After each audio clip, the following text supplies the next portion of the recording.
Shalom, irmãos, Boker Tov, um ótimo dia para todos nós, um ótimo dia para você, para a tua família. Nós vamos dar continuidade ao estudo da Parashá Vairi. Nós começamos ela ontem à noite, no início do Shabat, e hoje pela manhã, Imtzer Hashem, permitindo o Eterno, nós iremos dar sequência ao estudo dessa Parashá. Os irmãos estão vendo que a câmera está diferente de ontem, né? Eu estou tendo problemas com o meu notebook. Ontem o som parou de funcionar, travou no finalzinho da transmissão, né? Acordei pela madrugada aqui para poder tentar resolver esse problema, mexer aqui. Olhei tudo que eu podia olhar, tudo que poderia estar sobrecarregando o notebook aqui, mas não tem nada diferente. Eu tô achando que às vezes pode ser o cooler do processador que já está parando de funcionar. Ele está fazendo um barulhinho. Deve ser isso que está saturando aqui o processamento. Eu só tô com o PowerPoint aberto e o OBS para poder fazer a transmissão para os irmãos aqui. E o OBS está mostrando aqui que eu tirei a câmera que era mais potente, coloquei a câmera do notebook que tem uma qualidade, eu acho que de 480, eu acho, 360, alguma coisa assim, para também diminuir o peso aí, para diminuir o processamento. E mesmo assim, a CPU já está lá no limite. Vou tentar fazer aqui, eu creio que o Eterno vai dar graça aí para que a gente consiga chegar até o final dessa transmissão dessa manhã. E aí, depois eu vou ter que dar um jeito nesse notebook para ver, né, o que a gente pode fazer aqui para não ter esse tipo de problema, né? Os irmãos esperam com tanto carinho, com tanto anseio, né, para que a gente possa estar reunido nesse momento, para poder estar estudando a Santa Torá. Então a gente tem que evitar esse tipo de problema, né? Irmãos, é com muito prazer que nós estamos reunidos aqui nesse Shabat, que é o dia de deleite, o dia deleitoso, que o Eterno ele tem preparado para cada um de nós, para as nossas famílias, para Israel, né, para todo o povo da Techuvá espalhado nos quatro cantos da terra.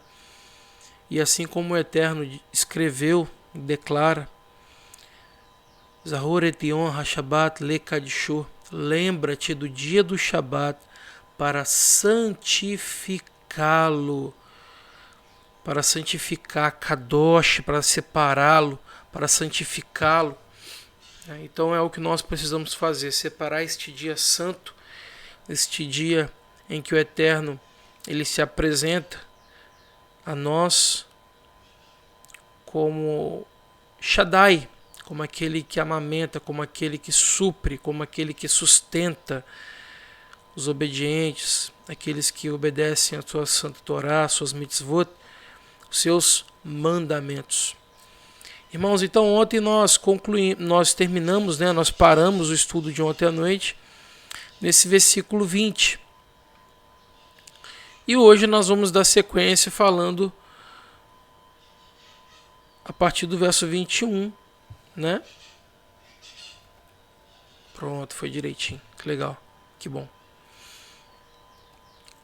Verso 21 em diante, que nós vamos falar sobre a questão das profecias, sobre a palavra profética da boca de Israel. Né? Nós veremos agora que a Torá vai chamar ele de Israel em todo momento. Porque nós vimos ontem, né? Israel é a forma com que a Torá chama Yaakov quando ele se apresenta, quando ele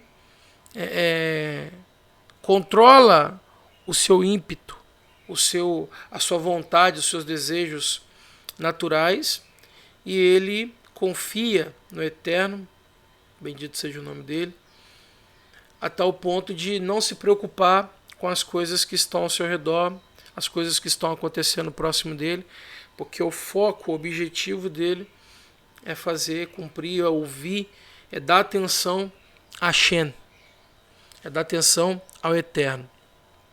Então a Torá, ela, como foi explicado ontem à noite, né? A Torá numa hora ela chama Yaakov de Yaakov, obviamente, o nome que sua mãe lhe deu, né? Ele registrou, né? Entre aspas, né? E a Torá, noutrora, chama ele de Israel, né?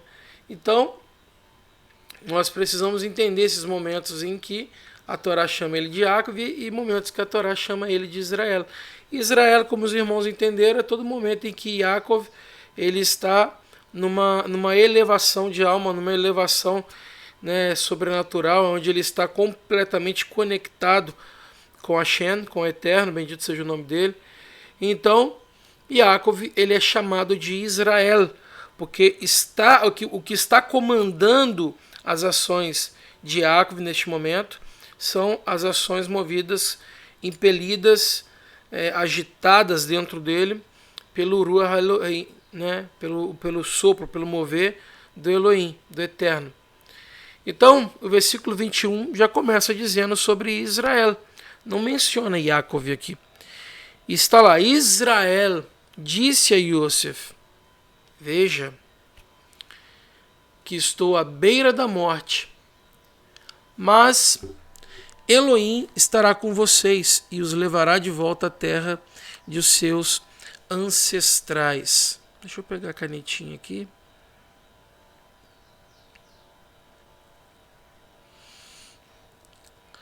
Vai Omer Israel, e disse, falou Israel, El Yosef, para Yosef, né? Ine Anohi met ve'aya Elohim imachen ve'heshiv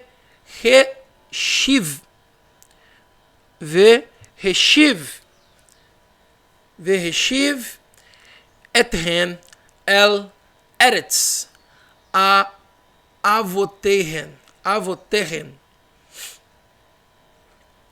Então, o que chama atenção, irmãos, é exatamente essa questão da Torá trazer mais uma vez Israel. É Israel que está falando com Yosef nessa hora. Não é o seu pai Yaakov, é Israel. É aquele príncipe, né? Aquele homem que luta como um príncipe de Hashem, príncipe de Elohim, príncipe de El, do Eterno, bendito seja o nome dele.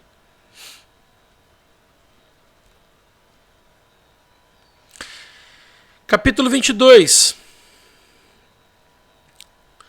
Va'ani natati lecha Va'ani tatati lecha Shechem Achad. Que aqui a palavra é Achad, né, gente? Né? Achad. Al achecha. Achecha. Asher lakarti. Miad.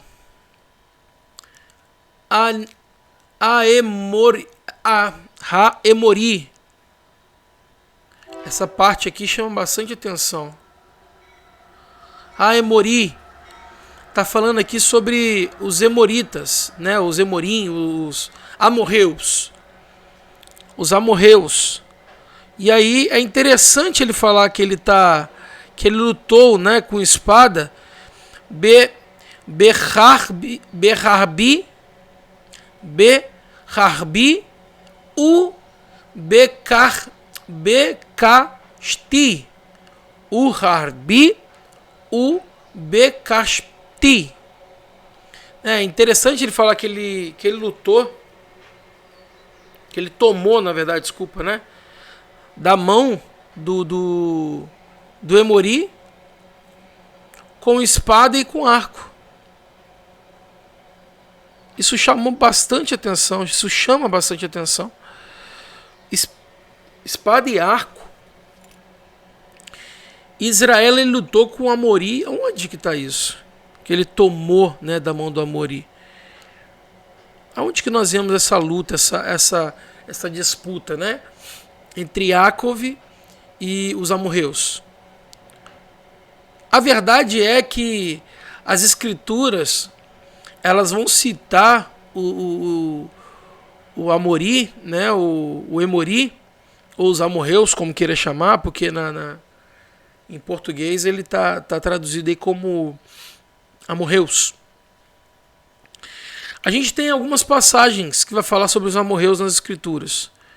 Nós temos em Bereshit, que é o lugar que mais fala sobre eles, e quando vai falar sobre eles, vai estar sempre falando a respeito de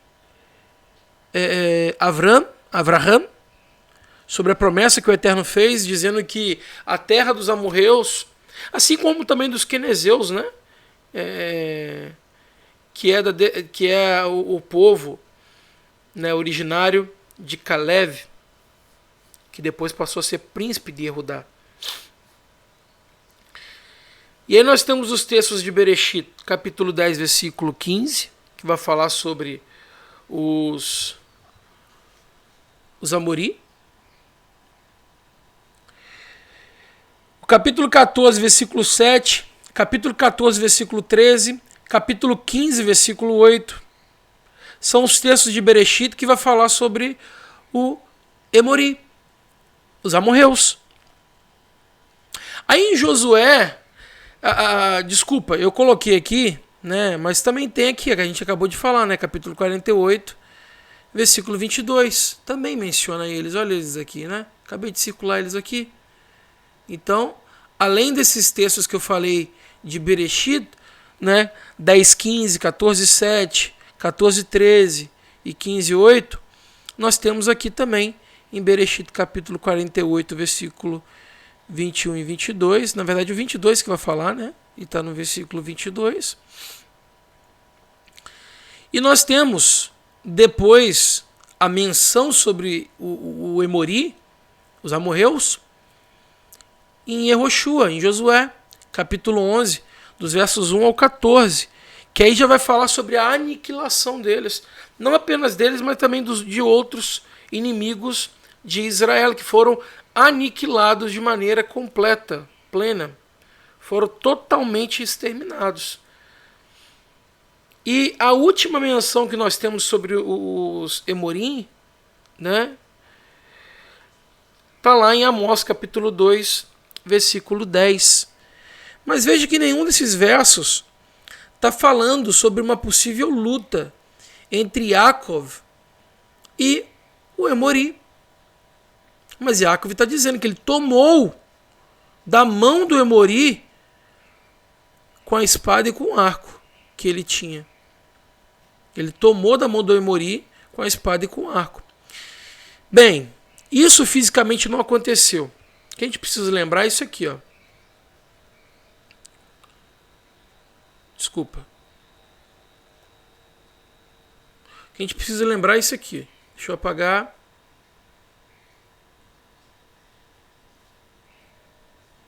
É de que quem está falando é Israel. E Israel, ele tem a voz profética. Ele tem o que está movendo ele é o mover profético. É o mover de Hashem. Então ele não está falando de modo natural. Se fosse Yaakov falando, a gente teria que pensar um pouco, analisar e se preocupar. Onde está esse texto em que Yaakov ele luta com o Emori? Mas aqui nós estamos falando de Israel. Ele está trazendo uma informação aqui que é espiritual, de cunho espiritual. E o Targum Onkelos, o registro ali dos sábios no Targum Onkelos, vai dizer que essa expressão que ele está utilizando sobre ter tomado da mão do Emori com a espada e com o arco, ela trata-se de uma declaração espiritual. Ou seja, ele está querendo dizer que com as orações que ele alçou e com as súplicas também, essa espada e esse arco seriam orações e súplicas. Através das orações e súplicas, ele já conquistou com Elohim, diante de Elohim, a terra de Shechem. Essa terra foi conquistada através de orações e súplicas que Israel conquistou.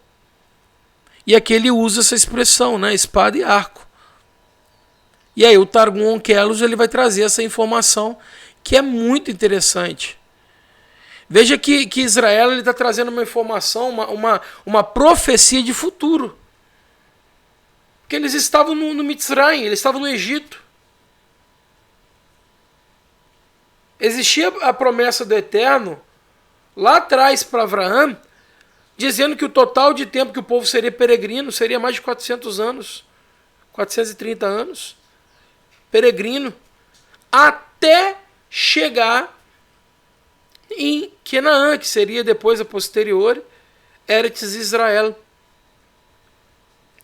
Então, quando ele está dizendo isso aqui, ele está tomando posse daquela promessa que o Eterno fez a Avrão, ainda enquanto Avrão. Aquela promessa feita lá atrás. Então, ele está dizendo já, dentro desse escopo espiritual, dentro dessa visão profética, de que aquilo que ainda não foi tomado posse de maneira natural, física, vai ser tomado posse no futuro de maneira física. Mas que essa vitória já estava garantida. Essa conquista, essa posse já estava garantida. Porque o próprio Israel já se encarregou disso através das suas orações e súplicas, das suas rezas e das suas súplicas. Ele já garantiu a herança para Yosef, já garantiu a herança para Yosef e para os seus, que aqui é uma parte, né? A Yosef diante, né, dos irmãos. Ele já garantiu através das orações e das súplicas. E a gente precisa lembrar, né, que a respeito da vida de Yaakov ele sempre levou, né, essa vida de luta, de guerra, de conflito, seja de forma natural, seja de forma sobrenatural, que aí entra Israel. Mas Yaakov, o homem Yaakov, ele era um homem de orações, de súplicas, de clamores. Ele sempre estava lutando, sempre, desde o nascimento, para conquistar aí os seus objetivos, né? E aí, como foi dito ontem, né, irmãos? Os melhores dias de vida de Yaakov foi nos últimos 17 anos da sua vida.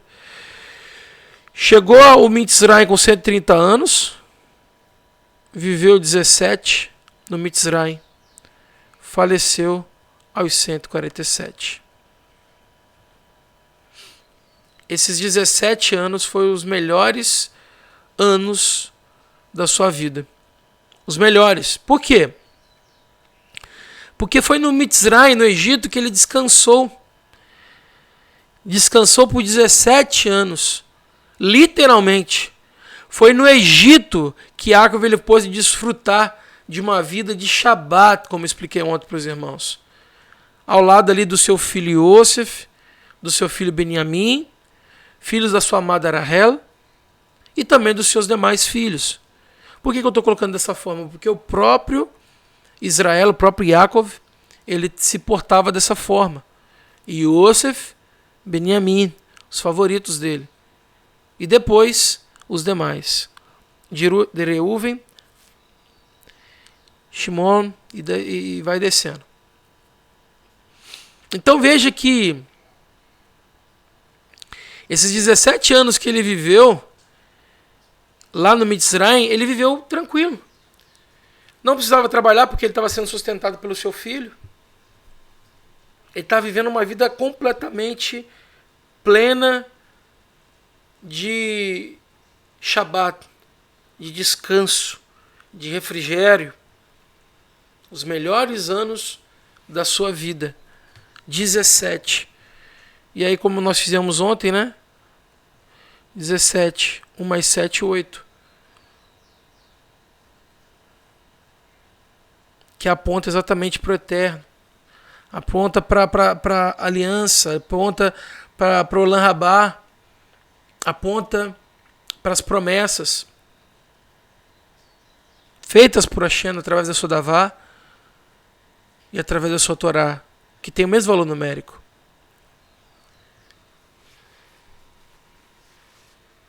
Isso é muito interessante, irmãos.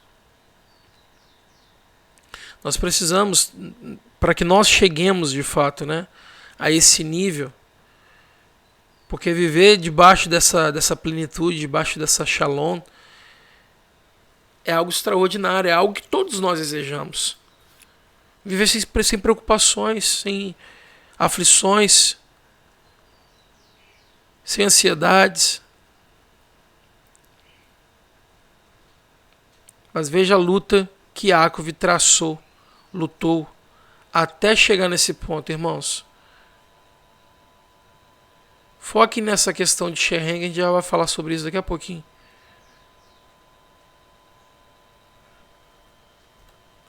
Vamos entrar aqui sobre a questão das profecias de Israel. As profecias de Israel para Israel. As profecias do pai Israel para os filhos de Israel.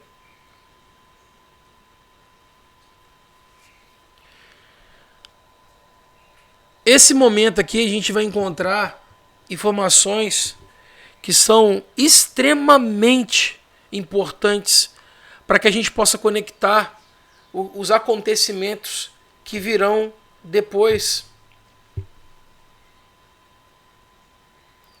Irmãos, as profecias elas são de fato o fator preponderante nas Escrituras.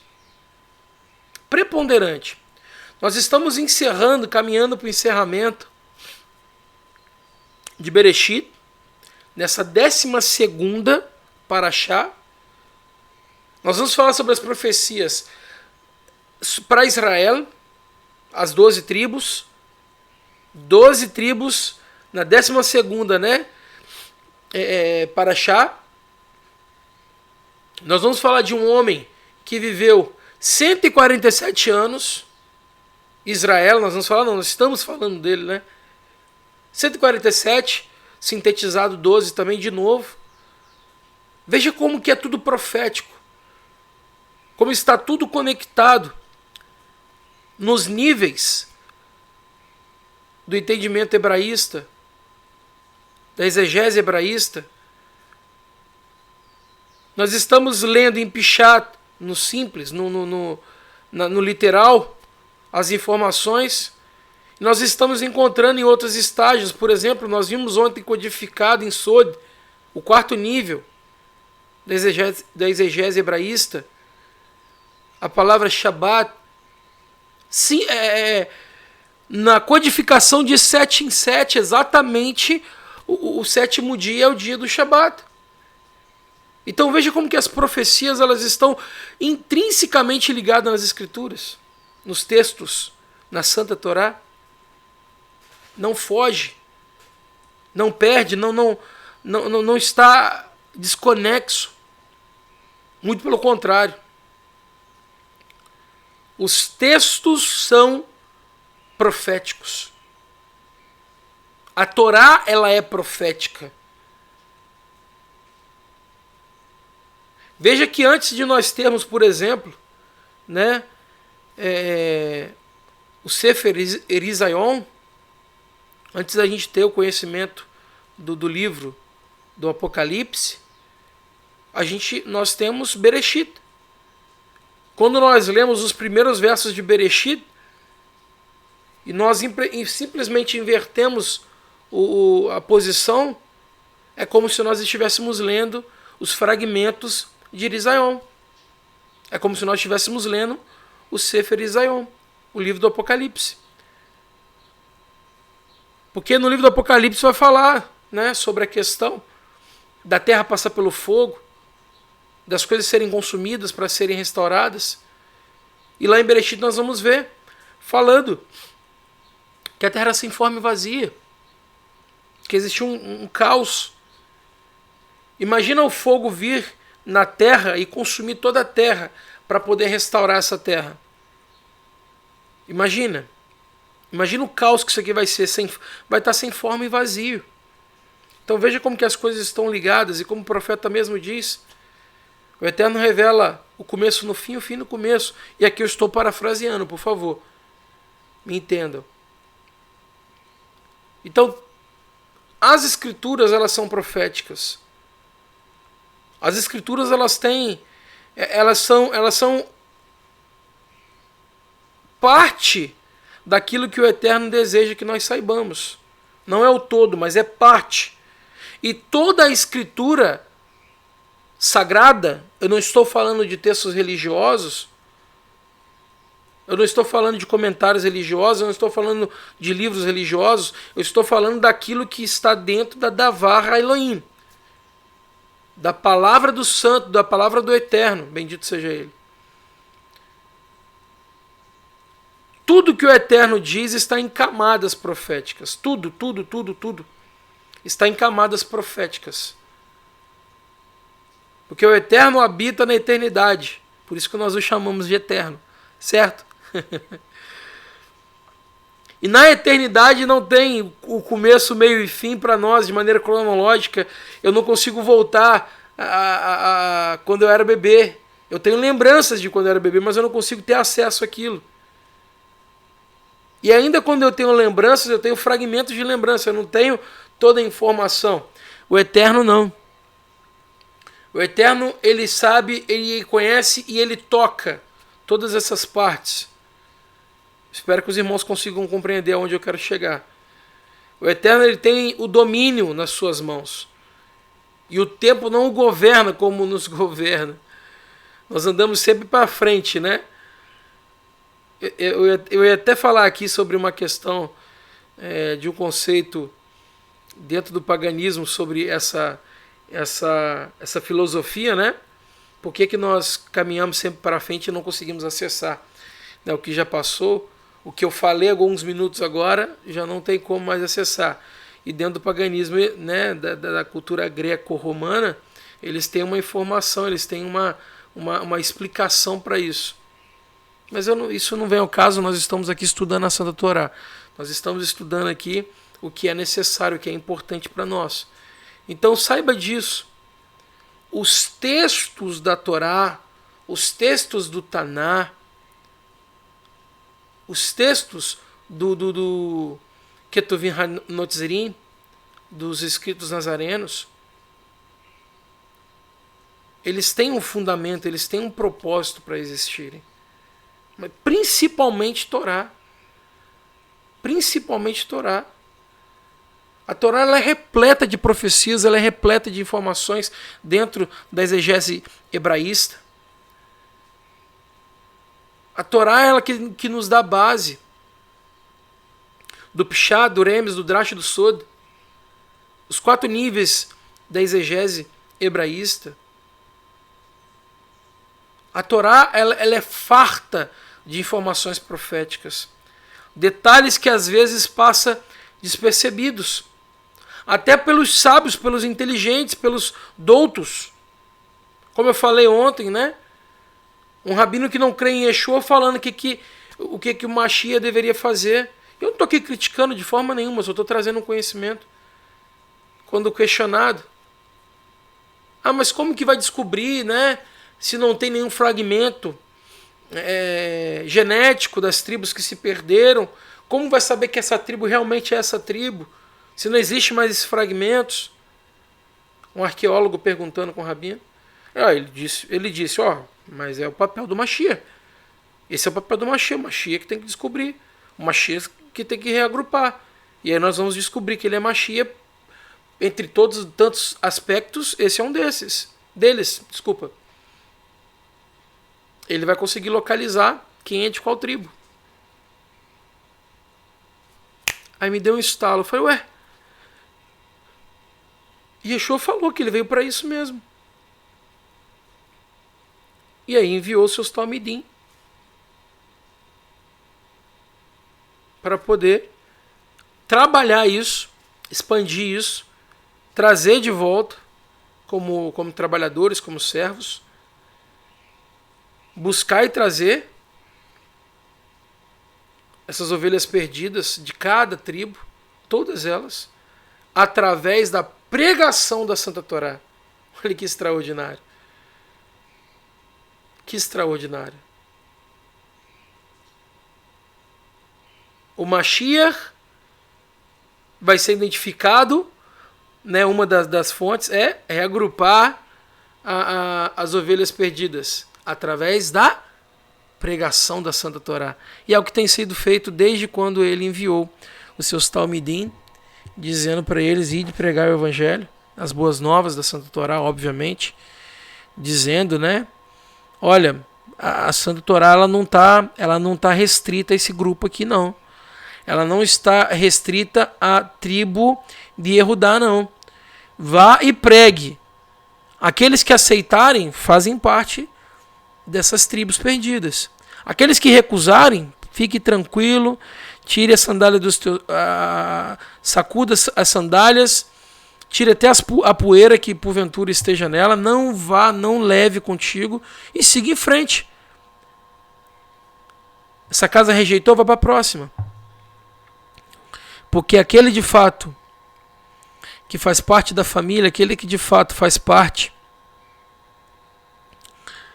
das ovelhas perdidas da casa de Israel, vão ser alcançados, vão ser despertados, vão amar a Torá, vão amar a palavra de vida.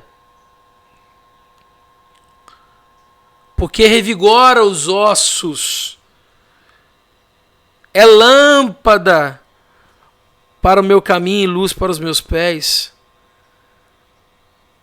Leiam, Terlim.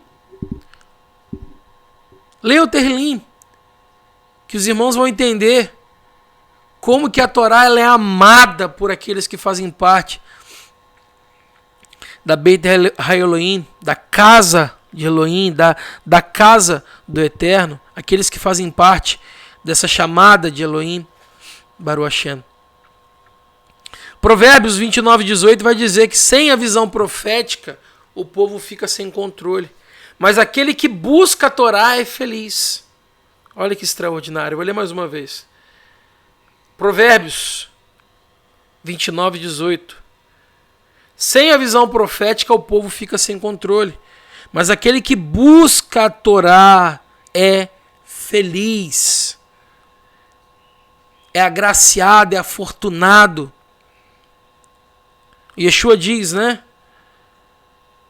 Bem-aventurados, afortunados, alegres, felizes são aqueles que têm fome e sede de justiça, porque serão saciados. Os irmãos que se esqueceram, eu falei no primeiro programa que nós fizemos, Entendes tu que lês, sobre o que é Torá.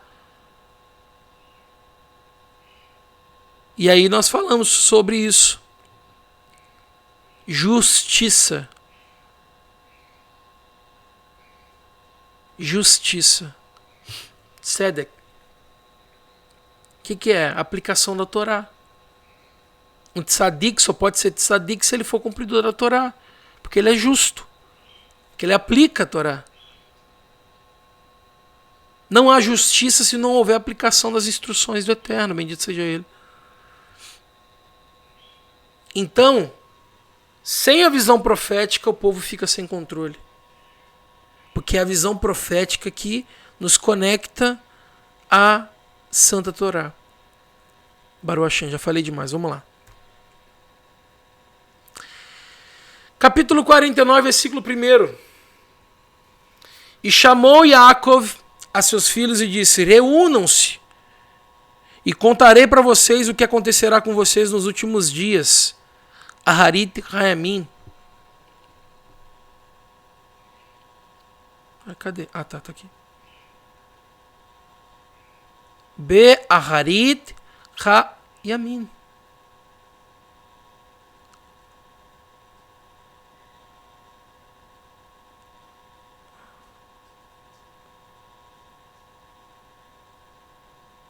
Harit. Aqui seria visão de futuro, né? O Aleph. o Beit ele entra aqui como preposição. Be'acharit hayamin, o artigo definido. Yamin, dias, dos dias. No fim, né, no terminar, no término dos dias. Aharit hayamin.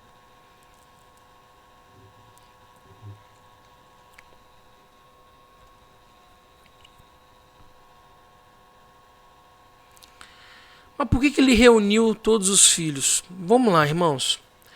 De acordo com o Midrash, Israel, ele reúne todos os seus filhos ao redor do seu leito. E antes dele começar a profetizar, ele perguntou: meus filhos, vocês estão bem firmes em vossa crença de um único Elohim? Aí você vai pensar. Isso é uma dúvida. Isso é uma incerteza. Se é uma dúvida, se é uma incerteza, isso está no âmbito da carne. Isso está no âmbito da insegurança do ser humano. Então não poderia ser Israel naquele momento. Foi Yaakov. Eu tô separando aqui, eu espero que os irmãos não estejam fazendo confusão. Aqui é um homem, é o natural, é o ser natural que está convidando os filhos, ok? Para se reunir. E aí quando a gente vai ler sobre a questão dele convidar os filhos antes de começar a profetizar,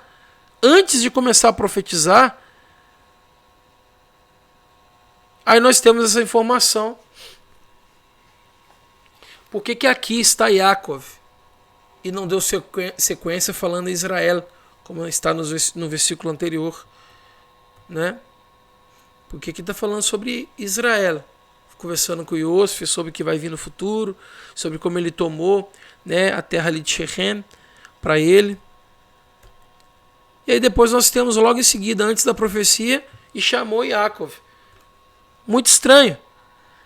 E aí o Midrash vai dizer que ele reuniu os filhos ao redor do leito e antes de começar a profetizar, ele perguntou: meus filhos, vocês estão bem firmes na vossa crença em um único Elohim?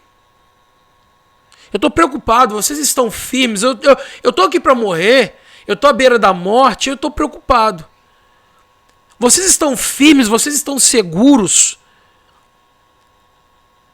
da crença em um único Elohim? Porque vocês fizeram algumas coisas aí que não eram legais. Vocês tiveram atitudes que não eram legais. Vocês conhecem a Torá porque eu tenho passado isso para vocês, assim como eu recebi do meu pai Isaac, assim como o meu pai Isaac recebeu do seu pai Abraham. E vocês cometeram algumas atitudes, algumas ações que são tão ruins, são tão feias, são tão decepcionantes. E aí meu questionamento para vocês é: vocês estão seguros? Vocês estão firmes da vossa crença em um único Elohim? Que é Yud Revav, Hashem? E aí o Midrash vai dizer que eles alçam as mãos, né? Eles levantam as mãos, né, aos céus e respondem: Shema Israel, Adonai Eloheinu, Adonai Echad. Shema Israel, Hashem Eloheinu, Hashem Echad. Ouve Israel, que aí já está entrando no âmbito espiritual, né? No nível elevado. Ouve Israel, não é ouve Yaakov, ouve Israel. Ouve aquele que luta como um príncipe de Elohim. Ouve. Hashem, bendito seja o nome dele, é o nosso Elohim. Ele é único. Ele é único e verdadeiro. Ele é tudo. Ele basta. Ele basta. Hashem é o nosso Elohim. E ele basta. Hashem é um. E eles continuaram dizendo, né? A nossa fé, Pai, é a tua fé. A nossa confiança é a mesma confiança que o Senhor tem. Ela está no Criador dos céus e da terra. E aí, Israel reconfortado, né? Seguro, tranquilo. Então ele vai declarar: bendito seja para sempre o nome do seu eterno reino, Hashem. Bendito seja, Hashem, o nome do seu eterno reino. Eu já expliquei para os irmãos aqui, né, que Shem, nome em hebraico, Shem, seria isso aqui, ó. Vou pegar só as letras, tá?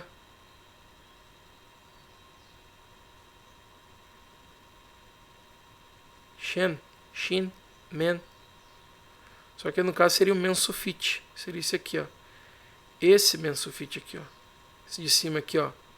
Tô riscando, ó. Esse aqui.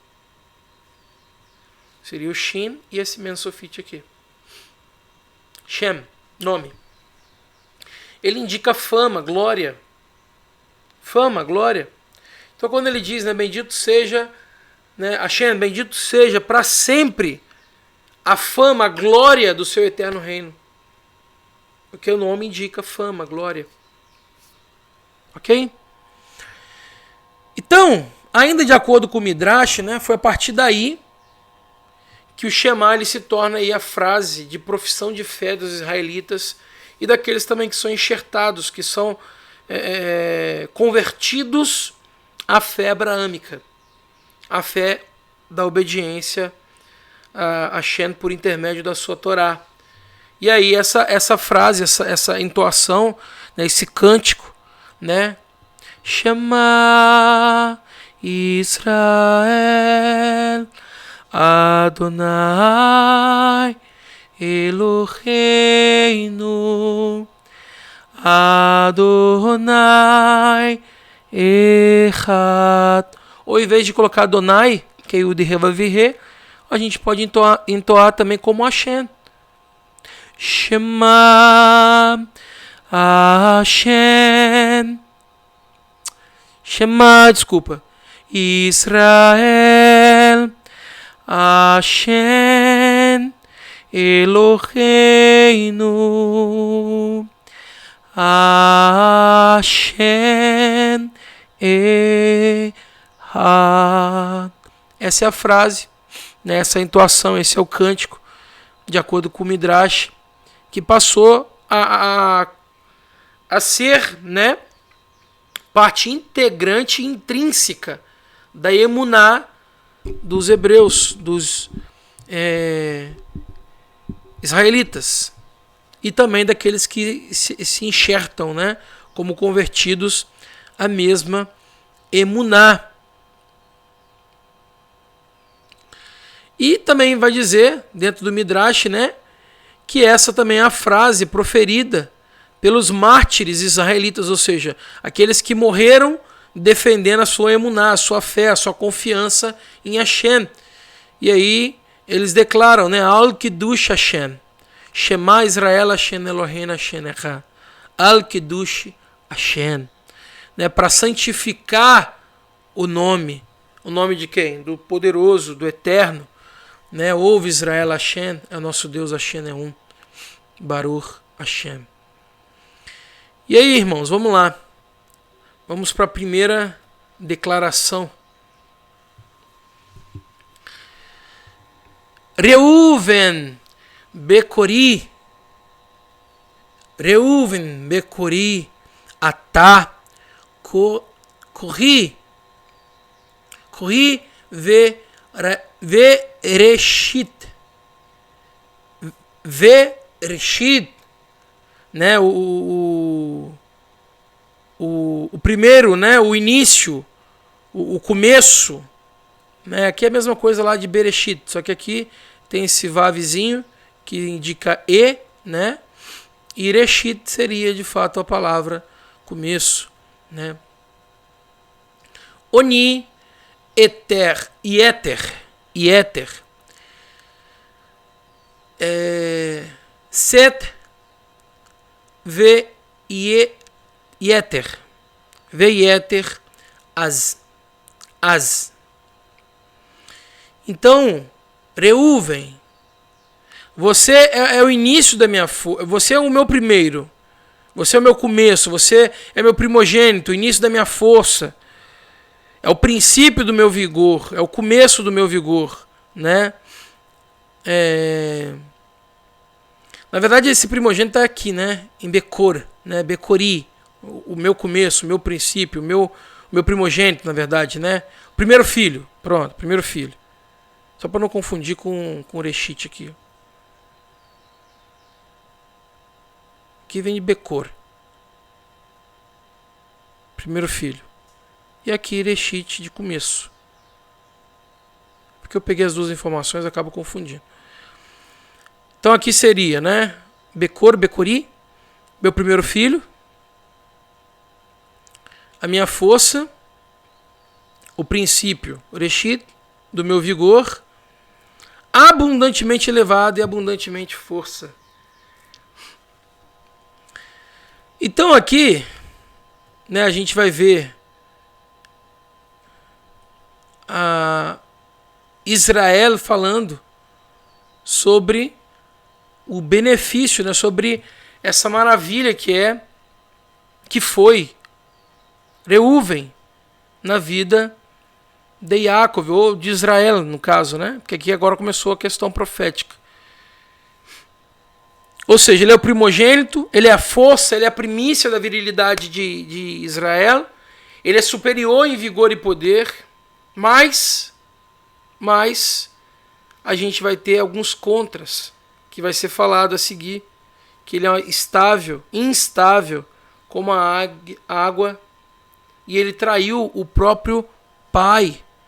Por esse motivo, a superioridade que está descrita aqui no texto, ela vai terminar.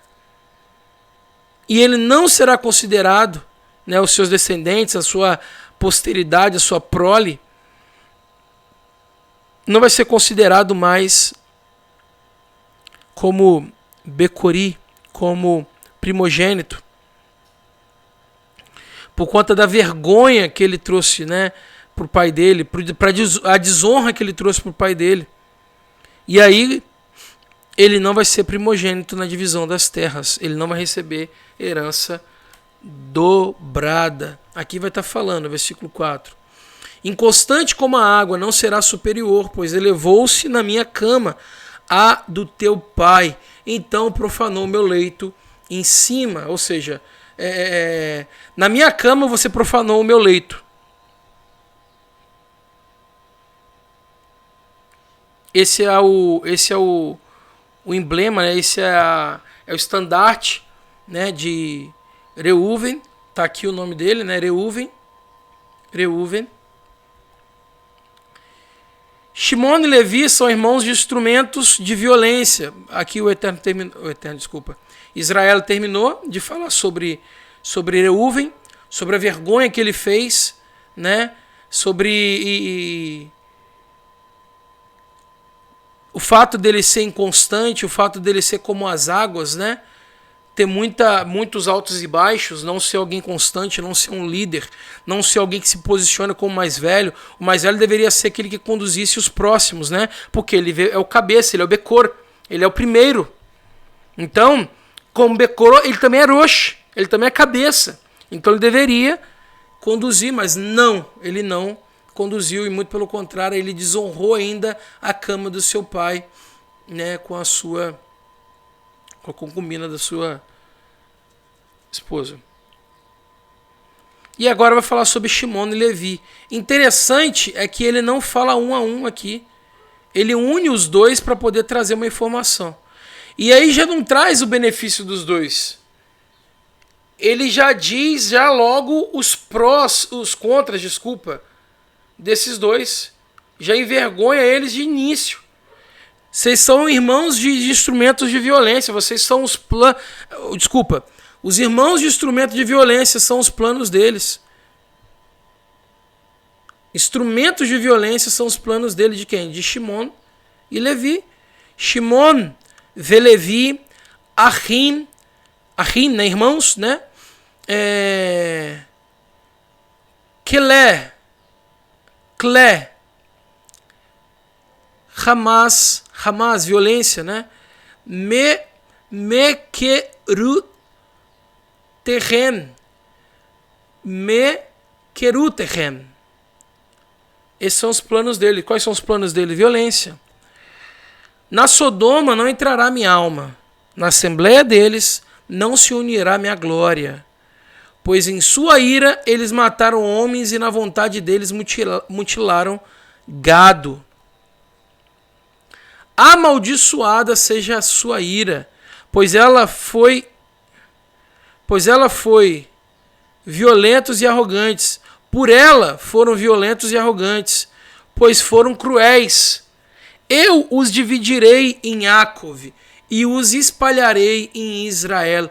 Olha que ele mesmo faz divisão entre um e outro, entre o natural e o espiritual. Ele diz, eu os dividirei em Jacove e os espalharei em Israel. Eu os dividirei de maneira natural na terra e os espalharei na bênção.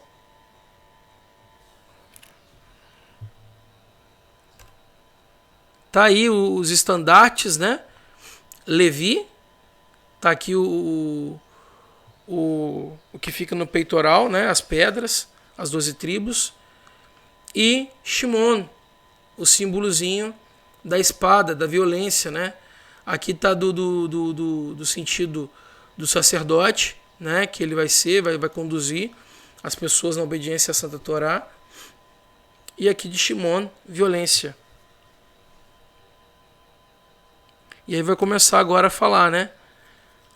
Yehudá, você terá o reconhecimento de teus irmãos. Tua mão estará sobre o pescoço de seus inimigos. Os filhos do teu pai te reverenciará. Antes de falar sobre isso aqui, mas por que ele está falando com tanta violência, com tanta tristeza, né? Com tanta rispidez sobre os dois? Por que começa falando exatamente sobre isso? Acerca de Levi e Shimon e Levi. Por que está falando dessa forma? Por que Israel está sendo tão severo aqui? Né? Vamos lembrar então lá da Parashá Vaishlar. Na Parashá Vaishlar a gente vai ver lá que Levi ele se juntou com seu irmão Shimon. E aí eles propuseram, né, que Hamor e o seu filho Shechem, lembra que eu falei aqui agora sobre Shechem, quando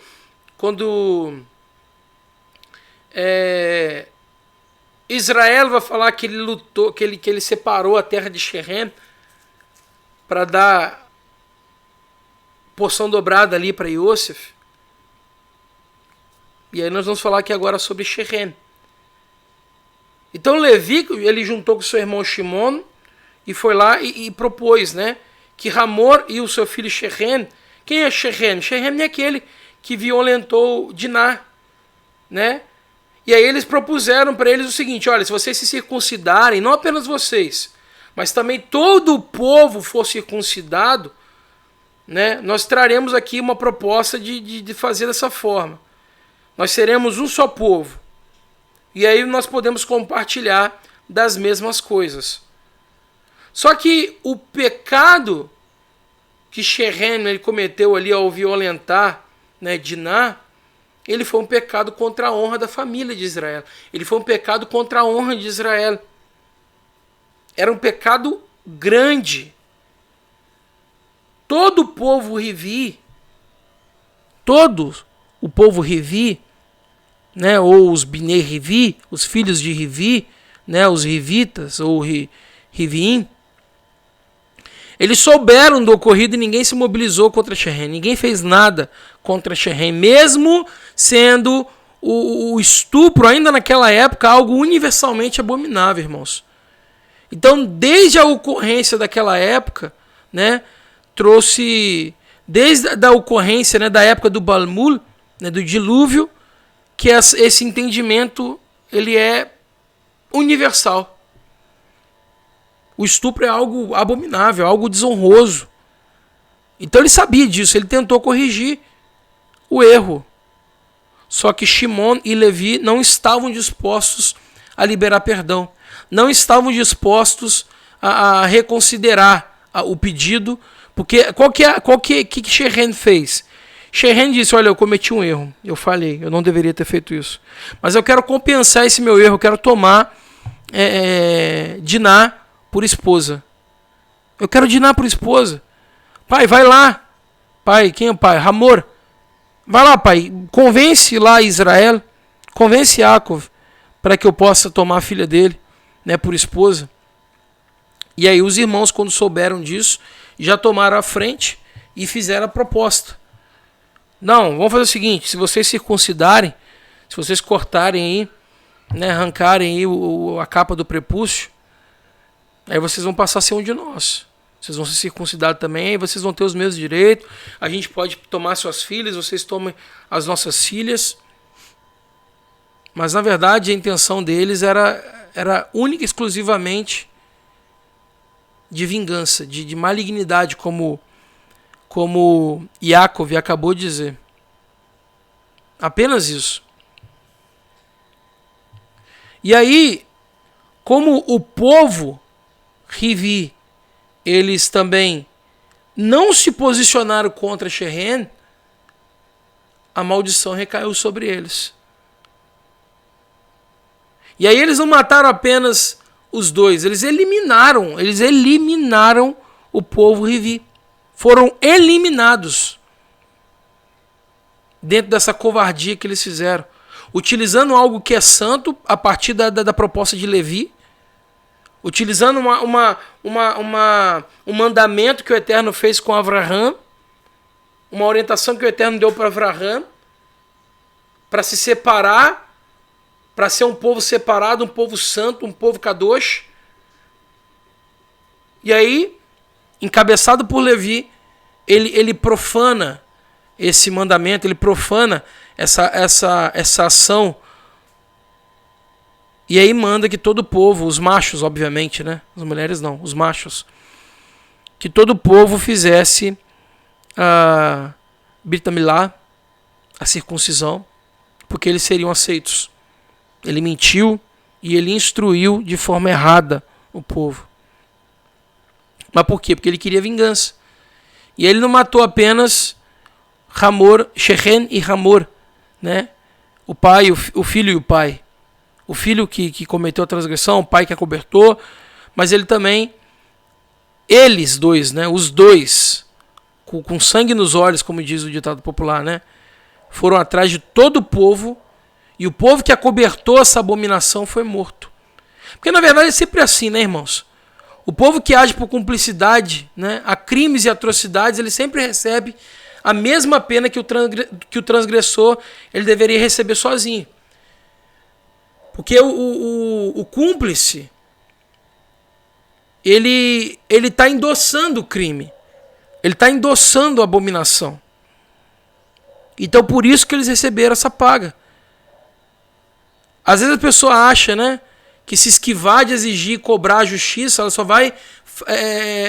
na verdade, ela só faz revelar o mais íntimo do coração das pessoas. Ela acha, não é comigo, então não preciso me preocupar. Cada um cuida do seu problema. Só que quando eu tenho conhecimento do mal cometido, meu irmão, minha irmã, e eu não me posiciono, eu não aplico a justiça porque eu não sou alguém injusto. Então, se esquivar de exigir e cobrar a justiça, ela só faz revelar o mais íntimo do nosso coração. E aí, por consequência disso, a pena por ter sido omisso e cúmplice do crime, do pecado, da transgressão cometida, ela pode ser até a sua própria morte. E até mesmo de maneira covarde, como aconteceu, né, por Levi e Shimon aí, com o povo Rivi. Que todos, até crianças, foram mortas aí, dentro desse contexto. Levi, ele demonstrou não sentir remorso algum em ter feito isso, né? Talvez por ter usado aí a Brit Milá como ferramenta para sua vingança, por ter matado as pessoas no momento de fragilidade e não ter se arrependido. Assim, né, como o povo inteiro ele foi eliminado com tamanho rigor, a tribo de Levi ela ficou incumbida, né? Ela ficou sobre ela a incumbência de retratar esse erro, sobrando para eles a herança de cuidar dos interesses de Hashem, né, através do serviço de santificação do Mishkan e da Beit HaMikdash. Mishkan, tabernáculo, Beit HaMikdash, o templo da santificação, né, conhecido também como o templo de Salomão, né? E aí eles ficam sem herança da terra, ficando ali amarrado à dependência do povo que produziria na terra e sustentaria eles. Talvez seja por isso, porque eles usaram de fato, né, Levi usou uma instrução tão singular, tão específica, para poder usar essa ferramenta de forma maligna. Talvez para retratação, o Eterno incumbiu a tribo de Levi para cuidar da santificação do nome dele.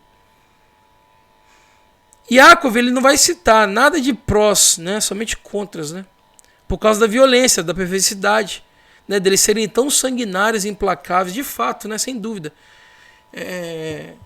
Se espalharam em meio ao povo de Israel. E aí Levi, ele acabou sem herança, como eu acabei de dizer para os irmãos, né? Ele não vai ter herança de terra. Ele vai depender do povo para poder servir no tabernáculo, no Beit HaMikdash. Né? Levi, ele vai servir ao Eterno dentro desse quesito. E já Shimon, né, ele não teve pedaço de terra, mas ele ficou dentro do território de Yehudá. Isso está lá em Yehoshua, capítulo 19, versículo 1.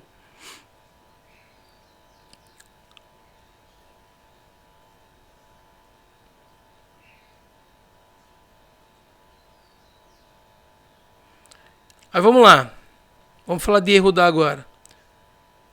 Não sei se para vocês está travando aí, mas para mim aqui tá, a imagem está travando demais. O computador está bem sobrecarregado.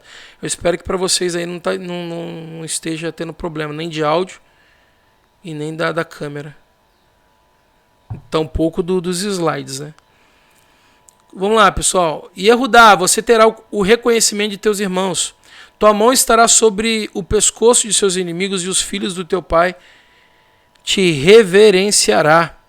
Então, quando Yaakov ele vai dizer isso, quando ele vai começar a falar aqui sobre as maravilhas, né, sobre os prós de Yehudá, quando ele diz, Yehudá, você vai ser reconhecido, você será reconhecido, te conhecerão pelos teus irmãos. Quem são os irmãos de Yehudá? Todos os descendentes das tribos. Todos os descendentes das tribos.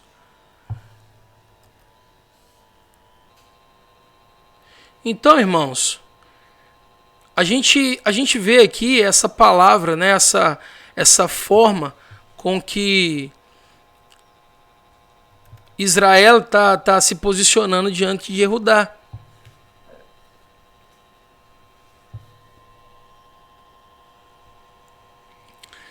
E aí ele diz, né, voltando mais uma vez aqui, que Yehudá vai ser reconhecido pelos teus irmãos. Quem são os irmãos? As tribos.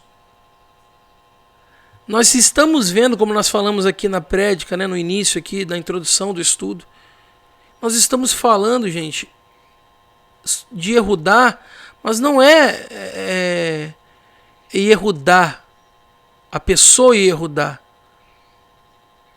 mas Yeshua. Uma coincidência agradável, né? Estamos falando do versículo 8 dessa profecia, e 8 também é o valor numérico do nome, né, de Yeshua, né? Yud Shin Vav Ain, Yeshua, é o valor numérico, a raiz, né? A raiz do número da 8. Bem interessante isso aí. É só uma coincidência. Então o que acontece? Essa profecia, ela, apesar dela aparecer, né, se cumprir na época de Davi, porque Davi é descendência, né, de Yehudá, como rei. E ali, de fato, os irmãos reconheceram. Mas lembra que eu falei para os irmãos sobre as camadas proféticas? Davi, Hamelech, ele não cumpriu a profecia 100%. Ele cumpriu uma parte dela. E aí o que o Eterno diz? O Eterno diz para Davi, Hamelech, o seguinte: Olha, da Suzerá, nós já falamos sobre isso aí em outro estudo. Segunda Shmuel Beit, né? Segunda Samuel, Shmuel Beit, capítulo 7, versículo 14, se eu não estiver enganado. Deixa eu ver se é isso mesmo. É isso mesmo. Eu li no outro dia.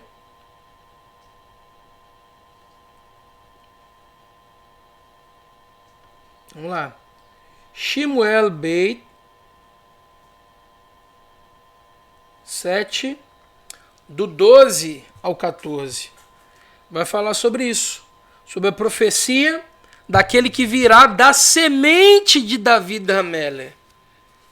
E esse que virá da semente de Davi Hamelech vai proporcionar, vai garantir que a Beit HaMikdash, a casa de santidade, o templo, ele seja eterno. Nós não estamos falando de um templo físico, natural. Nós estamos falando de instrumento de governo. Ok, irmãos?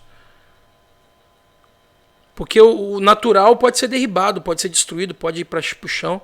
Nós estamos falando de governo. E o governo do Eterno é para sempre.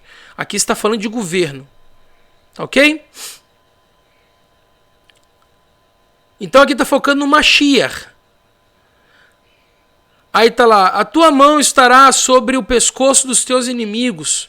Ou seja, você vai ser vitorioso e nenhum inimigo conseguirá te derrotar, o Yehudá. E Yeshua, mesmo morto, irmãos, ele ressuscitou. Mesmo morto, ressuscitou. Morreu, foi morto, ressuscitou. Os inimigos não conseguiram derrotá-lo. Yehudá. Mais uma vez, né, essa profecia ela tem início, né, no cumprimento da vida de Davi.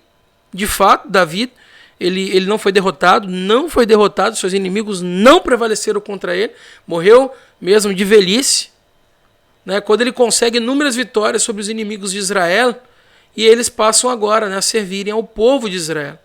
Davi conquistou isso. Porém, né, ela trata de uma vitória definitiva, né? Todo o poder me foi dado nos céus e na terra. E Yeshua vai falar sobre isso, o descendente de Yehudá, né? Os filhos de teu pai se curvarão diante de você. A primeira parte dizia sobre reconhecimento, né? Agora sobre a servidão, a adoração. Nós aguardamos o dia do estabelecimento do reino eterno de Mashiach. Ele reinará para todos sempre. Aí depois eu vou falar, né? Yehudá é um filhote de leão. Meu filho, você está sobre a presa. Se deita como leão e como uma leoa. Quem o acordará? Por isso o símbolo da tribo de Yehudá, ela é o símbolo de um leão. Daqui a pouco eu coloco para os irmãos. É o símbolo de um leão. No reinado que é o símbolo, né, do reinado da selva, né? O termo filhote de leão quer dizer forte no presente e ainda mais forte no futuro. O filhote do leão já nasce forte. No futuro se torna um leão, vai ser mais forte ainda. Aí tem a parte, né? Acima da presa estará meu filho. Você está sobre a presa, né? Forte ao ponto de não ser surpreendido pelas presas que o ataquem. Ele se estica e deita como um leão e como uma leoa. Quem ousará levantá-lo, despertá-lo? Então, após derrotar os inimigos, né, ele terá paz, descanso. Como um leão que estica, né, para dormir e não poderá ser acordado. Porque quem vai ousar, né, acordá-lo, despertá-lo? Então, essa profecia ela foca no reino de Shilomo, né? O seu nome tem raiz na palavra Shalom. Foi um reino inteiramente de Shalom.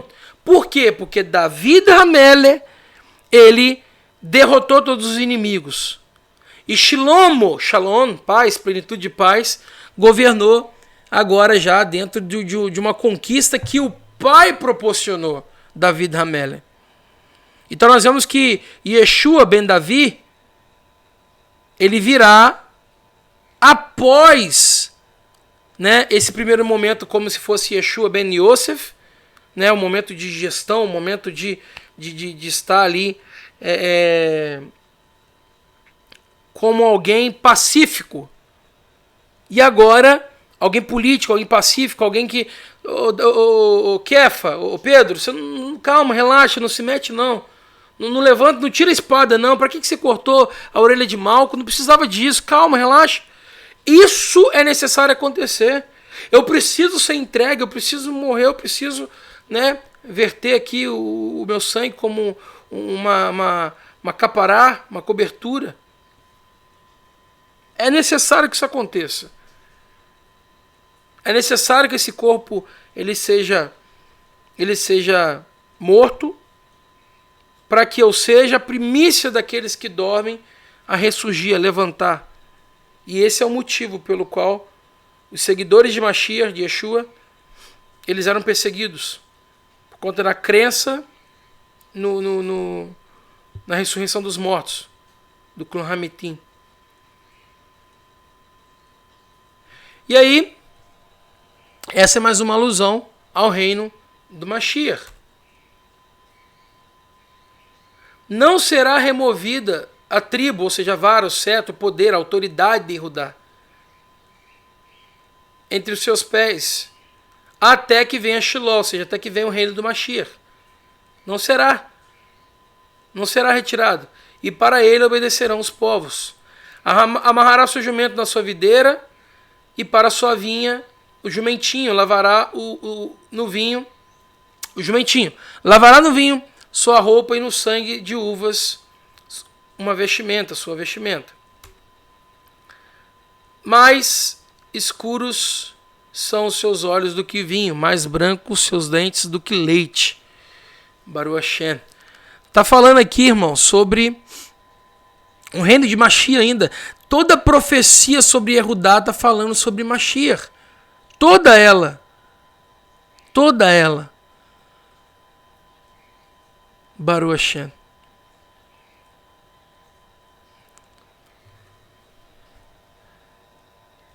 E aqui, irmãos, por uma questão técnica, eu vou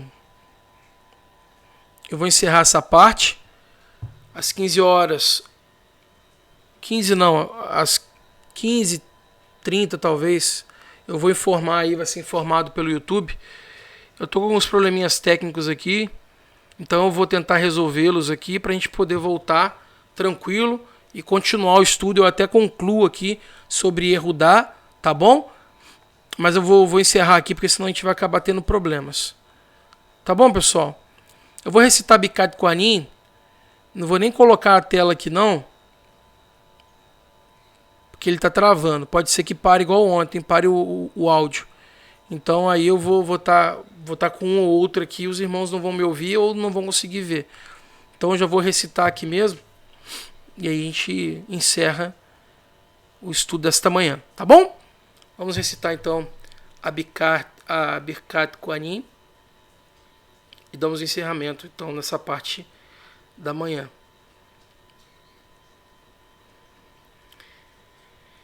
Yevarechecha Adonai veishmerecha, Yair Adonai panav elecha vihuneka, Issa Adonai panav elecha veyasem lecha shalom.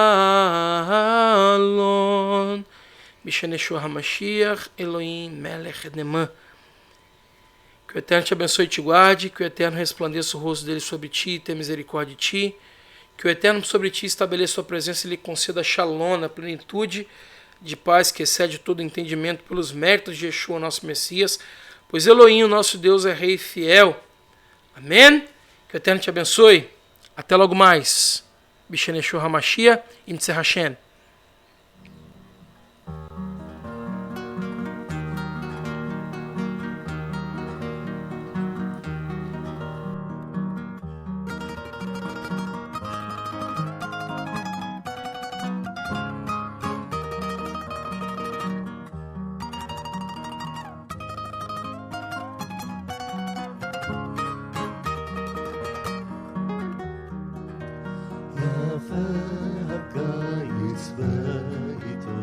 בהר הגלבוע, נשאל שאול הלכניתו בהר הגלבוע, רק נער גרימו, רק נער מבני עמלק, יבש וחם, יבש וחם, הקיץ בעמק, האדמה צבעה פחם, הקיץ בעמק, אולי היה שרב, אולי זו הייתה שעת שקיעה, אולי שתיית זהב, כמו היום באותה שעה.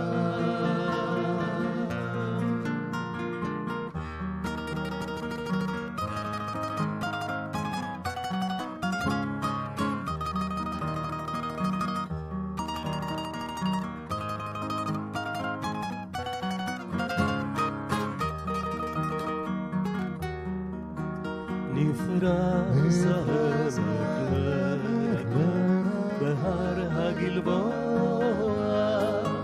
היה הקיץ כמו עכשיו בהר הגלבוע, מנגד התבור בהר החרמון במרחב, כאילו לא עברו שנים בהר הגלבוע, אותם סלעים, סלעים שחונים בהר הגלבוע, אולי היה שרב, אולי זו הייתה שעת שקיעה, אולי שקיעת זהב, כמו היום באותה שעה.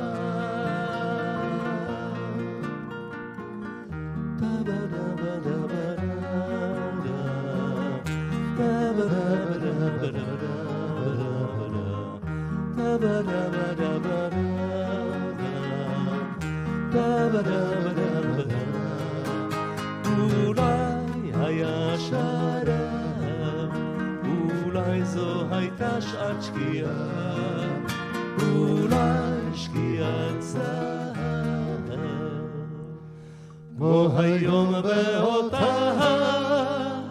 שעה.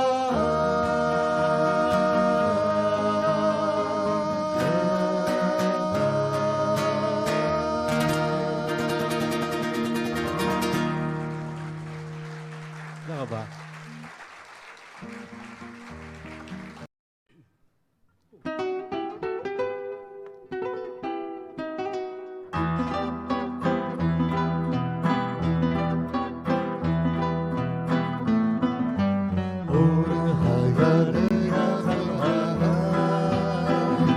לילה לבן בשדות בית לחם,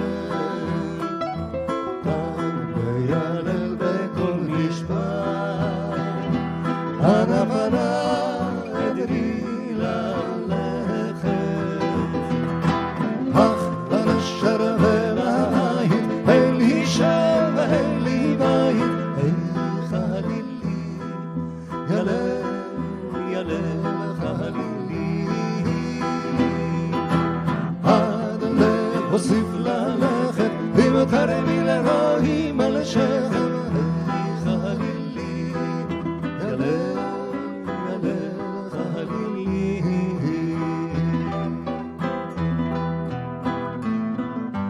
אבן מוטלת על ליבי, כאבנים בשדות בית לחם,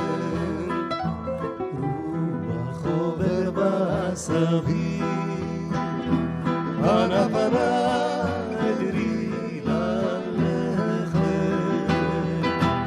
אי שם בסוף הדרך, אל תחכי עד לרדת הערב, איכה לילי, ילל ילל חלילי, אל תחכי להלך עם הלחם והמלח, איכה לילי, ילל המלך